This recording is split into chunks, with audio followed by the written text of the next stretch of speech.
Muchísimas gracias, Lines, muchísimas gracias al Ayuntamiento y bueno, a todo Berzocana por acogerme hoy y bueno, dejarme abrir esta feria. Esto es un honor, o sea, yo tenía unas ganas de venir aquí a hablar a mi pueblo sobre cosas que me gustan, especialmente dos cosas que me gustan mucho, que es la gastronomía y la antigüedad, los romanos. Así que bueno, yo espero que hoy aprendáis mucho, que hagáis muchas preguntas y que bueno, que todo lo que os venga a la cabeza pues lo comentamos después de la charla, si os parece. A ver, bueno, me llamo Lucía, 10 con tilde, sin tilde. Vamos a tutearnos, que me parece que es como mejor, si es que somos como la mitad de mi familia, con lo cual lo vamos a tutear. Bueno, también me voy a presentar un poco, ya, bueno, como ha dicho Nines, soy arqueóloga, pero también soy historiadora. Yo ahora mismo estoy haciendo el doctorado, o sea, me estoy preparando para ser doctora en historia. Y bueno, pues estudio el mundo antiguo. ¿Por qué me gusta el mundo antiguo? Porque realmente dice mucho de nosotros. O sea, nosotros somos muy parecidos a los romanos. Un poco como la pregunta esta de la película de la vida de Brian. ¿Qué han hecho los romanos por nosotros? Pues muchísimas cosas, ¿no? Ahora veremos, a mí me gustaría que al final de esta charla pues yo os haga reflexionar, ¿no?, sobre todo lo que hoy en día hemos heredado. Pero también me gustaría empezar bueno, con una reflexión, ¿no? Alimentación, sí, pero también costumbres culinarias. ¿Qué quiere decir esto? La alimentación no es solo comer o lo que comemos, es cómo lo obtenemos, cómo lo producimos, ¿no? Porque obviamente pues, la agricultura y la ganadería son esenciales. Si de eso no podríamos alimentarnos, que es la base principal de toda la dieta humana. Por lo tanto, la alimentación también habla de los modos de subsistencia, ¿no? Pero bueno, también podemos enlazarlo con la economía, porque nosotros exportamos, pero igual que exportamos, importamos. Y en el momento en el que importamos productos de otras áreas, los incluimos a nuestra dieta, ¿no? Productos exógenos, o sea, productos de fuera, que a lo mejor en un inicio pues no sabíamos cómo cocinar y hemos tenido que aprender a, pues cómo los preparamos y aprender a ver cómo nos gustan y cómo los añadimos. Pero bueno, ahí veis, no sé si se ve, no se lee, bueno, más o menos, no pasa nada, yo lo leo. También la alimentación, como pone ahí, son costumbres, ¿no? O sea, tenemos... Bueno, nosotros tenemos una especie de ritual para comer. Desayunamos, comemos, cenamos. No en todas las culturas a lo mejor se come por la mañana. O bueno, no todas las clases sociales pueden comer 3 veces al día. Por lo tanto, también es una costumbre, también es un acto social. Cuando nos queremos reunir con la gente para celebrar cualquier cosa, ¿qué hacemos? Pues nos vamos a comer o hacemos una buena comilona, demostramos así nuestro afecto al resto y bueno, pues es un acto social muy importante. Pero también está muy relacionado con las creencias religiosas, ¿no? Por ejemplo, en el cristianismo, bueno, pues se supone que los viernes pues no se come la carne. En el hinduismo, la vaca no se come. Los musulmanes no consumen el cerdo, con lo cual toda la alimentación está al final muy relacionada con la sociedad, pero con distintas áreas de la sociedad. Esto es es un pensamiento que creo que es muy importante de cara a acercarnos pues eso, a las costumbres culinarias de la antigüedad, pero también a las nuestras propias. Vamos a ponernos un poco en contexto. Otra idea, así antes de meternos en el grueso del asunto, es que, bueno, nuestra tierra, España, la península ibérica es más correcto porque al final también engloba Portugal, pues es un nexo de diferentes culturas y de diferentes comunidades, ¿no? Al final creo que siempre hemos tendido mucho a pensar que en la antigüedad no había interrelación con otras áreas del Mediterráneo. Esto es mentira. Ya la arqueología ha demostrado que hay una gran comunicación, ¿no?, a través del comercio y bueno, al final el comercio también trae un intercambio de ideas. Por lo tanto, digamos que la península ibérica estaba dentro de un circuito del circuito mediterráneo. Había mucha afluencia de personas. Aquí llegaron los fenicios en el siglo IX. Bueno, decir que todas las culturas nos dejaron algo, ¿no? Un pozo. Los fenicios llegaron en el siglo IX y nos trajeron dos elementos fundamentales de nuestra dieta, que es la vid y el olivo. Antes, aquí, en la península, no había, y ahora no podemos vivir sin ello. Sin el aceite, nada, y algunos sin el vino tampoco. Con lo cual vamos, eso se lo tenemos que agradecer. Los griegos también estuvieron aquí, ¿no? Los fenicios se asentaron en las costas del Levante y de Andalucía, pero, bueno, también los griegos se asentaron en esa misma zona. Lo que pasa es que no se internaron mucho en el territorio, solo se quedaron, pues eso, en la costa. Los griegos, pues por ejemplo, que nos trajeron costumbres, el simposio, el banquete, el reunirse, el beber, comer en compañía, especialmente las élites, pero bueno, hacer una especie de festejo en torno al comer y al beber. Y los romanos, que llegaron en el siglo III a.C., sí que se asentaron de manera más definitiva y en todo el territorio. ¿Qué nos trajeron los romanos? Pues eso. ¿Qué han hecho los romanos por nosotros? Pues al final muchísimas cosas, porque por ejemplo, ellos nos trajeron el arado. Parece mentira, pero arqueológicamente hemos comprobado que en cuanto a técnicas de agricultura no hemos cambiado mucho con respecto de época romana, y hasta la revolución industrial prácticamente se siguen utilizando los mismos mecanismos de agricultura, con lo cual, bueno, pues una pieza fundamental, pues obviamente, pues va a ser la influencia romana en esta herencia. Ellos van a traer también la agricultura intensiva, etc. No sé si se ve mucho, he puesto ahí en un círculo naranja donde estaría situada Berzocana en época romana. Vemos que está incluida en una provincia, bueno, en lo rojo, ¿no? Esa mancha roja es la provincia de la Lusitania. Nosotros ahora mismo estaríamos en eso, la provincia lusitana. Es una provincia que tiene una capital muy importante, Emérita Augusta, ¿no? Creo que la conocéis, que es Mérida. Que era pues una ciudad importantísima donde pasaban dos vías fundamentales, la vía de la Plata y luego también la vía que conectaba Lisboa con el Levante. Estamos en una especie de cruce de caminos y entre dos ríos también importantísimos, el Tajo y el Guadiana. El Guadiana que en la antigüedad nos dice Estrabón que se llamaba el Anas y que que era navegable, no con grandes embarcaciones, pero era navegable, con lo cual aquí comprobamos que, bueno, pues en esta zona seguramente, al haber, obviamente, cruce de ríos, cruce de carreteras, pues había mucho comercio. Esto es un poco así para que nos situemos. Y ahora ya vamos a lo importante que es el papelo. Ay, no, perdón, bueno, antes del papel tenemos que hablar de las fuentes, perdón. Claro, yo ahora lo que voy a contar, ¿de dónde lo he sacado? ¿Me lo he inventado? Ojalá, me haría la vida más fácil, la verdad. Los historiadores y los arqueólogos tenemos que acercarnos al pasado a través de dos fuentes fundamentales, que son los textos clásicos y la arqueología. Los textos clásicos, ¿qué son? Pues son los relatos que nos han llegado de los autores romanos y griegos más famosos. En este caso, pues, utilizaremos los textos romanos, porque hablamos de alimentación romana. Pues tenemos a Plinio, a Ovidio, a Tito Livio, etc. Ellos nos van a hablar de multitud de cosas y también de la alimentación, de cómo se comía, de qué festividades se realizaban, cómo se comía, etc. Entonces, bueno, pues de esos textos nosotros sacamos la información.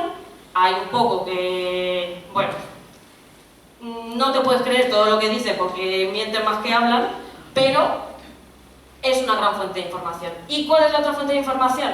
La arqueología.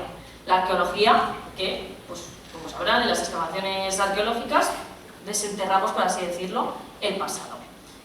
¿Qué nos encontramos en una excavación arqueológica? Pues principalmente dos materiales, ¿no? Restos orgánicos y cultura material, es decir, objetos. Esto relacionado con la alimentación, ¿en qué se traduce? restos orgánicos, normalmente encontramos semillas, pero las semillas suelen estar carbonizadas porque si no, no se habrían descompuesto.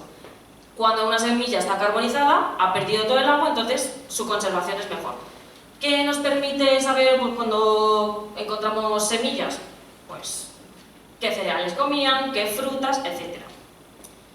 También encontramos huesos de animales. Los huesos de animales, pues, ¿cómo podemos saber, ¿no? Que no es un animal que se ha muerto ahí en medio de la excavación y que a lo mejor ni siquiera lo consumían? Pues porque los huesos suelen tener marcas de corte, ¿no? O sea, cuando despiezamos un animal, tienen una serie de cortes muy regulados y bueno, pues gracias a eso sabemos que se ha consumido.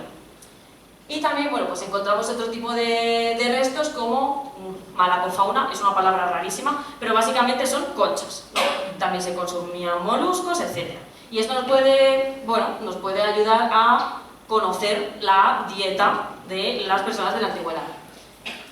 ¿Qué encontramos en cultura material? Es decir, en objetos. Pues vajilla de mesa. La vajilla de mesa pues también nos indica cosas tan importantes como utilizaban las manos para comer, utilizaban cubiertos. En época romana existían los cubiertos.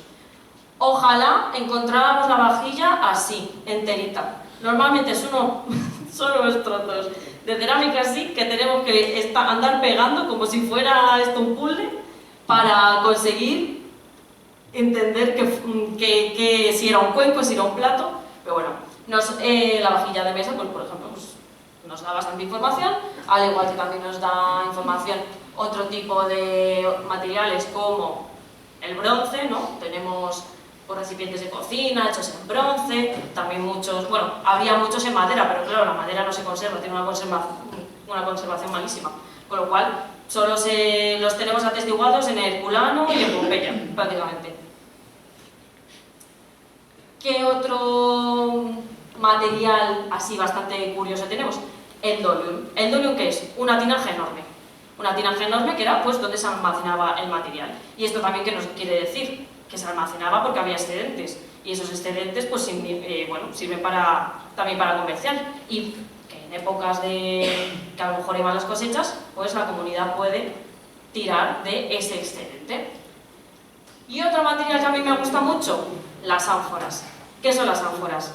Son recipientes de transporte, ¿vale?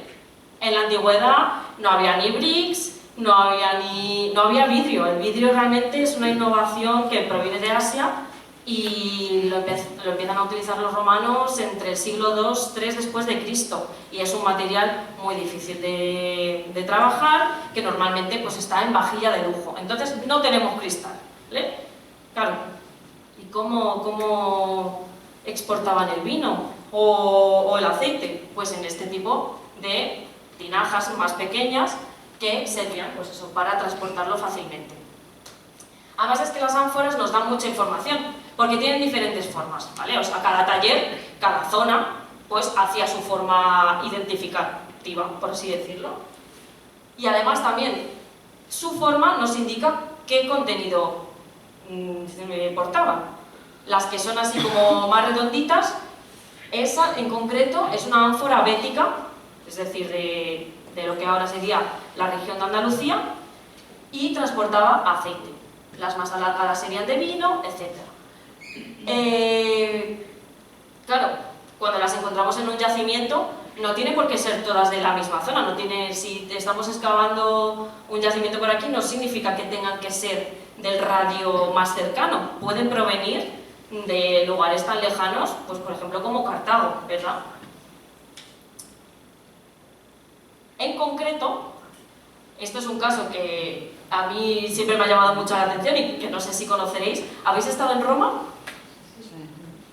Pues quien haya estado y quien no haya estado, si vuelve otra vez, que tendría que volver, pues bueno, así tiene una cosa para contar a los amiguetes o a la familia cuando vayáis.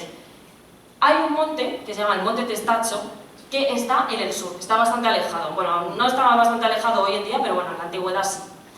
Este Monte Testaccio es artificial. ¿Cómo es artificial? Es de origen antrópico, es decir, que lo ha hecho el ser humano. ¿Pero cómo? Con restos de vasijas, ¿no? Las ánforas, una vez se llegaba al puerto de destino, ya no se podían utilizar más, las rompían, las tiraban a una especie de vertedero, las colocaditas, la verdad que para eso eran bastante organizados los romanos. Las ponían colocaditas y se empezó a crear un monte artificial que, bueno, hoy en día pues parece como si hubiera estado ahí toda la vida. ¿Cuál es la cosa curiosa? Que se han podido hacer estudios del tipo de vasija que allí había. Y los investigadores se dieron cuenta de que entre el 80 y 85% de las ánforas provienen de la Bética, es decir, del sur de Andalucía, y que eran ánforas de aceite.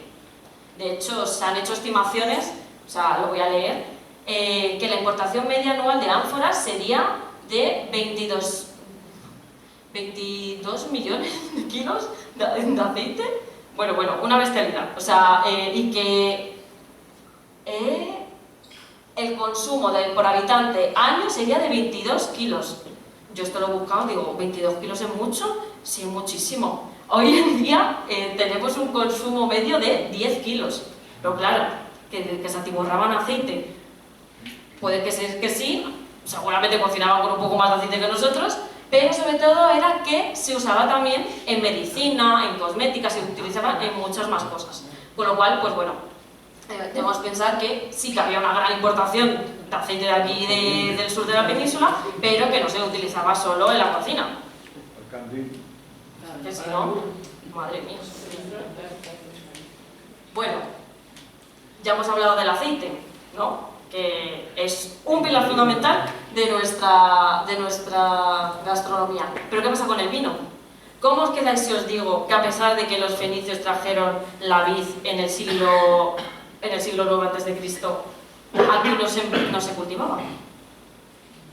Los fenicios pues seguían haciendo sus vinos, ¿no? Los traían aquí a la península, solo los compraban o solo los utilizaba la élite local, ¿no? Era como un consumo pues bueno, más reservado a las personas pudientes. Aquí las comunidades locales, ¿qué bebían? Pues bebían otro tipo de preparados. En la península pues hay mucho de sidra, ¿no? Hecho a partir de la fermentación de la manzana, pero también cerveza. Bebían bastante cerveza, pero era como una especie de preparado de cebada que se tomaba caliente, un poco asqueroso, la verdad. Y bueno, esto los romanos cuando lo vieron decían que era de bárbaros, que la cerveza esa solo la tomaban los bárbaros. Entonces, pues cuando llegaron los romanos, ¿qué hicieron? Empezaron a cultivar extensivamente la vid. Y ya, pues bueno, el vino empezó a entrar, por así decirlo, en más capas de la sociedad, ¿vale? Y bueno, empieza a cultivarse en el siglo II a.C. y, como veremos, pues será otro pilar fundamental de nuestra dieta. Ya hemos visto principalmente el comercio, ¿no? Referido a la alimentación, pero también quería traer aquí una especie de reflexión de cómo la dieta es el espejo de la comunidad. ¿Qué quiere decir esto? Bueno, al final ya hemos visto que la alimentación también tiene mucho de cultura, perdón, que me estoy yendo. Tiene mucho de cultura, pero también de ideología, de política, de religión, y también es un claro diferenciación de jerarquías sociales. En concreto, nos cuenta Ovidio que Ovidio es un autor del siglo I después de Cristo, que bueno, que es muy importante tener un huerto propio. Os voy a leer lo que dice. Evitad, mortales, profanar vuestro cuerpo con banquetes impíos. Hay frutos, hay manzanas, hay uvas, hay hierbas dulces que pueden ablandarse con fuego y cocerse. No se os niega la leche, la miel perfumada de tomillo, tampoco. La tierra, madre generosa, ofrece abundancia y un alimento suave. Aquí Ovidio lo que está haciendo es una oda, ¿no?, al huerto, a todos los frutos que salen de la tierra, por así decirlo, a la alimentación que uno mismo produce, un poco alaba, por así decirlo, la autosuficiencia. Pero claro, esto tiene su intríngulis. Ovidio no lo está diciendo porque se manchara las manos a él a tener un huerto. ¿Qué significa? Realmente lo que está reflejando Ovidio en este pasaje es que, bueno, hay una parte de la sociedad, de la alta sociedad romana, que quiere volver a los valores tradicionales. El valor tradicional romano es de el hombre de campo que va a trabajar sus tierras y que consume todo lo que produce. Y eso pues es el ideal que tenían los sectores más tradicionales de la élite romana. ¿Qué reniega Ovidio? Reniega de los productos importados. Todo lo que viene, todo lo que es así exótico, lo reniega. Pero ¿qué pasa? Que es que al final Roma, a partir del siglo II a.C., comienza a ser un gran imperio. Empieza a tener relaciones con Grecia, relaciones con Oriente, relaciones con Hispania. Al final es un estado, por así decirlo, multicultural. Empieza a importar muchas cosas exóticas y eso también se ve reflejado en los banquetes. Empiezan a tener banquetes muy suntuosos, empiezan a intentar reflejar a través de la comida, del invitar a gente y llenarles la mesa de cosas deliciosas. Eso al final también tiene mucho de política. Pues bueno, eso, una élite, una parte de la élite romana empieza a hacerlo asiduamente. Entonces los más tradicionalistas dicen, a mí esto no, a mí me gusta como se hacía antes. Entonces pues eso, un poco las palabras de Ovidio vienen a remarcar este hecho. Pero claro, ¿qué ocurre? Bueno, dentro de este pensamiento más tradicionalista, Hispania, ¿qué va a ser? Pues va a ser una tierra de esplendor, porque los autores nos dicen siempre que Hispania es un lugar muy fértil, que tiene una gran riqueza natural, y de hecho Apiano dice, esta tierra fértil, abundante en todo tipo de bienes, comenzó a ser explotada por los cartagineses antes que por los romanos. Todos los autores dicen que esta tierra es muy fértil, con lo cual, bueno, como que arraiga mucho en el pensamiento tradicional, ¿no? De aquí se consume todo de lo que nace de la tierra. Pero claro, todo lo que dice Ovidio hay que cogerlo un poquito con pinzas. Claro, es muy bonito decir, romanos, tenéis que comer cereales, tenéis que comer cosas así que produzcáis vosotros, pero realmente una persona que a lo mejor no tiene mucho donde elegir, pues comerá lo que pueda, ¿no? La realidad, ¿cuál es? Que no se consumía prácticamente mucha carne. Lo que más se consumía, pues sí, era el cerdo, pero de Pascuas a Ramos. O sea, tenemos que pensar que para una familia humilde los animales valen más vivos que muertos, ¿no? Porque te dan lana, te dan leche, o sea, te dan abono también, por ejemplo, te dan mucho más que si simplemente pues, los matas y te los comes. Con lo cual, solo se van a reservar para ocasiones especiales.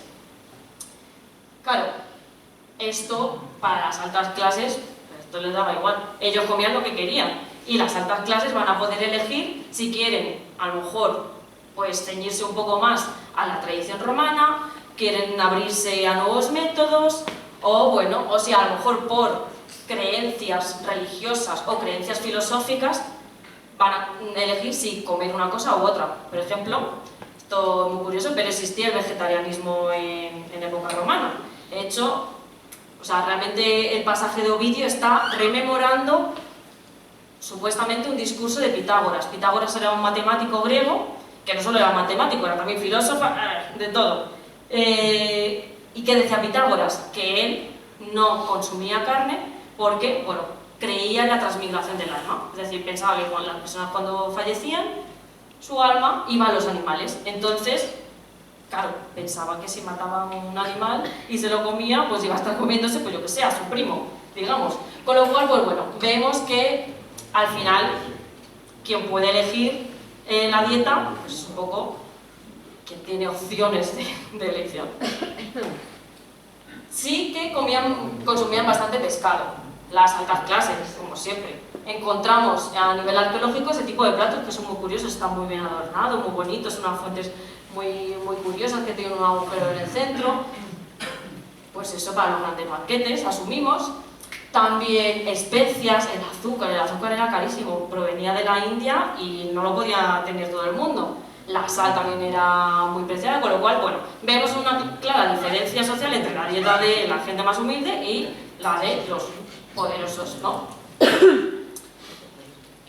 Aquí os he traído a Apicio, porque es que yo cuando lo leí es que me encantó. ¿Quién es Apicio? Pues es un gastrónomo romano, que hizo un recetario que se llama De Re Coquinaria. Y de verdad que si lo buscáis en internet lo podéis descargar y podéis ver, tiene un recetario pero gigantesco. O sea, no lo podéis ni imaginar. Ayer estuve echándole otro vistazo y son páginas y páginas de platos diferentes. ¿Qué nos cuenta Apicio? No solo, claro, son platos que no podía consumir todo el mundo, son de alta categoría. Era una estrella Michelin casi. Apicio lo que incluye mucho pues son cómo conservar los alimentos, cómo... no pasa nada. También, bueno, preparaciones para aliviar trastornos, ¿no?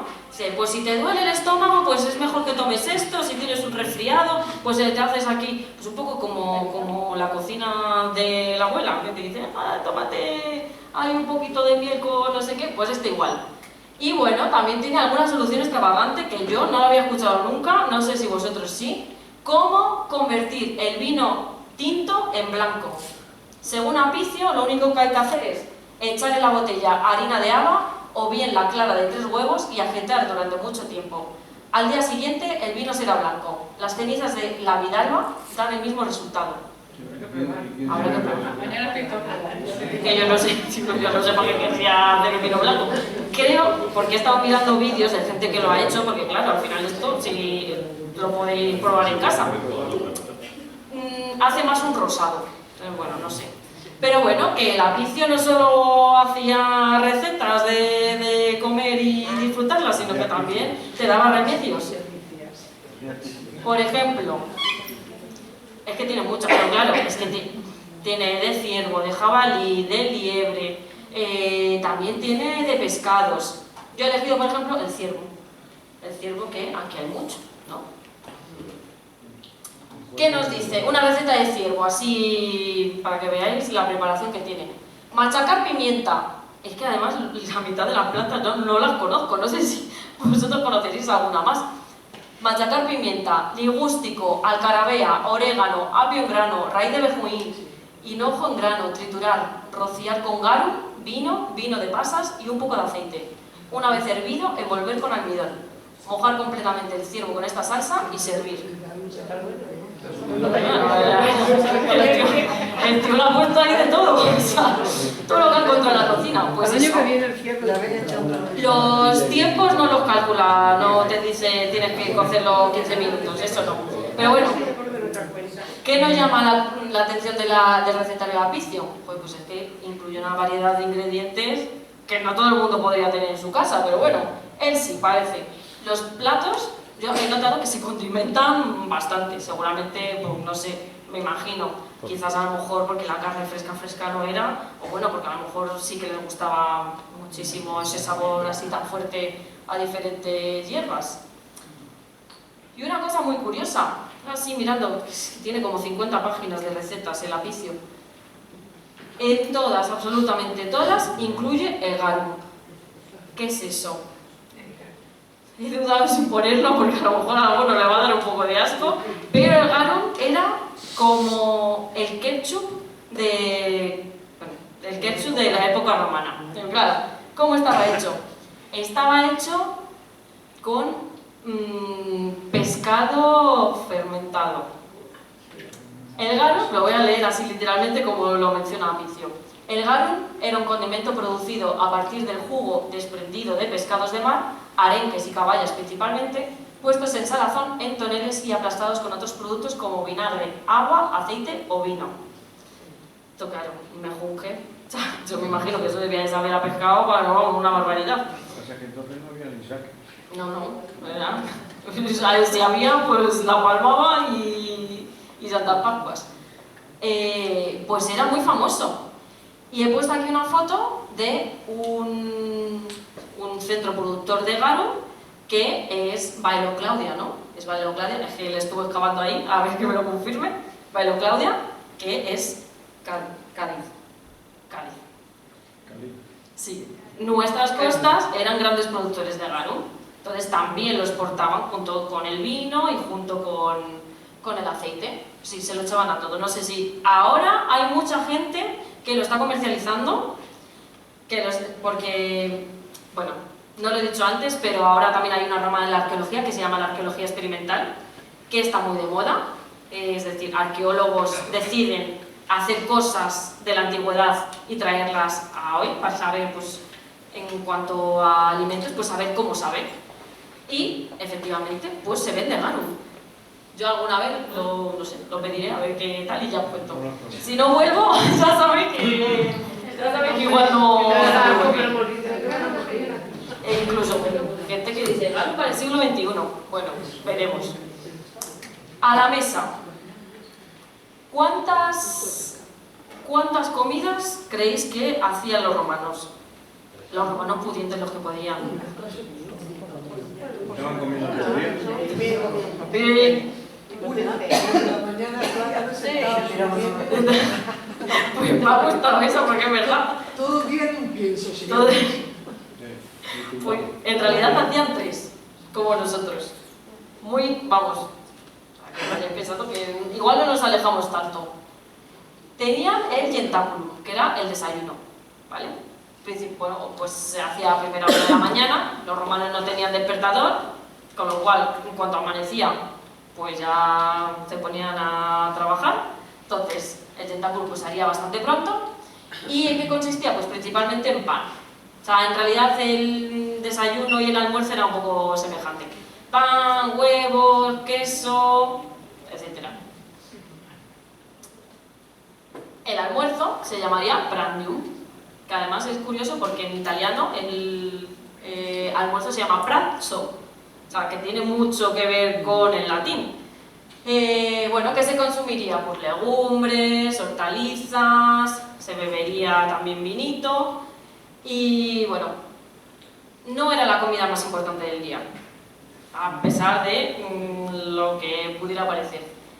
La comida más importante del día era la quena, la cena, que se tomaba pues por la noche. Y era la que reunía a el resto de la familia. Era una cena muy importante porque era muy social. ¿Qué se comía en la quena? Pues tenían varios platos. Empezaban por la gustatio, que era una especie de pues como nuestro aperitivo. ¿Qué podían comer en la gustatio? Pues un vinito, ¿no? Los romanos consumían mucho el mulsum. El mulsum es un vino aromático, generalmente mezclado con miel, pero bueno, también existe el mulsum hecho, bueno, el vino especiado con diferentes especies. Que la verdad que eso sí que lo he probado, porque eso sí me ha dado confianza y está muy bueno. Se comía pues eso con unas olivas, algo que estimulara el apetito. Luego tenían la prima mensa, que era el plato principal. No tenían primero y segundo, sino que solo tenían un plato fuerte. Y bueno, pues en este plato pues podemos pensar que las preparaciones serían un poco semejantes a las que a lo mejor nos ha relatado Apicio. Un buen trozo de carne, un buen trozo de pescado, así bien preparado y sazonado, etc. Y luego tenían la segunda mesa, que era el postre. Pues ahí pues podían tener higos, uvas, fruta. De hecho, nos dice Plinio que las provincias de Hispania se ponen bellotas de postre. Tienen un sabor más dulce, tostadas en ceniza. Entonces también se comerían, pues eso, seguramente caña, bellotas, etc. Cosas dulces. El dulce realmente viene de Oriente. Entonces, bueno, debemos pensar cosas con sabor dulce, pero a lo mejor no grandes preparados que eran mucho más costosos. Y luego, pues ¿qué había? Pues espectáculo. Una buena quena romana, un buen banquete romano, no podía existir sin pues, su buena música, ¿no? Su persona que está tocando la flauta, que está tocando la cítara, que es una especie de arpa, bailes, comediantes. Claro, esto ya depende del nivel económico de cada uno. Pero bueno, tenemos que pensar que muchas de estas comidas también eran política, ¿no? Si un alto cargo de la política romana quería sorprender a sus amigos y a gente que a lo mejor le pudiera ayudar en su ascenso, pues le hacía un buen banquete, ¿no? Le ofrecía pues todos estos lujos. Claro, pero estos banquetes es placer, ¿no? Es divertimento, se lo pasaban muy bien, pero también eran deber, porque al final el quedar bueno, el que te inviten más bien, también es un deber social. Al final, como hemos dicho, pues eso, este tipo de comidas son principalmente reunión. ¿Qué ocurría como osaras no presentarte? Pues aquí tenemos una carta de un escritor romano que se llama Plinio el Joven, que era sobrino de Plinio el Viejo. La verdad es que los romanos tampoco con los nombres no se rompía mucho la cabeza. Que escribió muy dolido, muy dolido, a su amigo, porque le había dado plantón. Y le dice lo siguiente: «Ay de ti, prometes que vendrás a cenar y no vienes. He aquí la sentencia. Pagarás los gastos hasta el último denario». Y no son pequeños. O sea que encima que me he preparado, me he currado yo aquí un buen banquete, ¿no vienes? Te vas a cagar. Se lo dijo así prácticamente, pero bueno, mucho más refinado porque son romanos y hablaban en latín. Se había preparado para cada uno una lechuga, 3 caracoles, 2 huevos, unas gachas de trigo con vino mezclado con miel y con nieve. Bueno, la nieve para que estuviera fresquito. Aceitunas, acelgas, calabazas, cebollas y otros 1000 manjares no menos deliciosos. Hubieses podido escuchar a un comediante, o un recitador, o un tañedor de lira, o a los 3. Ya está aquí jugando para ver si le da en la fibra sensible. Pero tú has preferido, no sé en casa de quién, ostras, tripas de cerda, erizos de mar y gaditanas. Gaditanas que eran las bailarinas de Gadir, de Cádiz, ¿no? Que suponemos que a lo mejor era algo exótico. Serás castigado, pero no te digo cómo. Podrás comer en casa de muchos con mayor suntuosidad, pero en ninguna con más alegría, sencillez y relajación. En resumen, prueba, y si luego no puedes rechazar las invitaciones de otros, rechaza siempre las mías. El rapapolvo que le cayó aquí al pobre Septicio, claro que sabe lo que pasó. Pues bueno, ¿qué quiero decir con esto? Que al final es reunirse, ¿no?, para comer, es un acto precioso, que a veces, bueno, tenemos que hacer por deber, pero que principalmente luego lo pasamos muy bien. Y con esto, a mí, pues me gustaría concluir esta charla sobre la alimentación romana, instándoos, ¿no?, a celebrarlo con amigos, con familia, comiendo y bebiendo como hacían los romanos, que, como hemos visto, pues no nos alejamos mucho de ellos. Así que, ahora, con esto y un bizcocho que empiece la feria.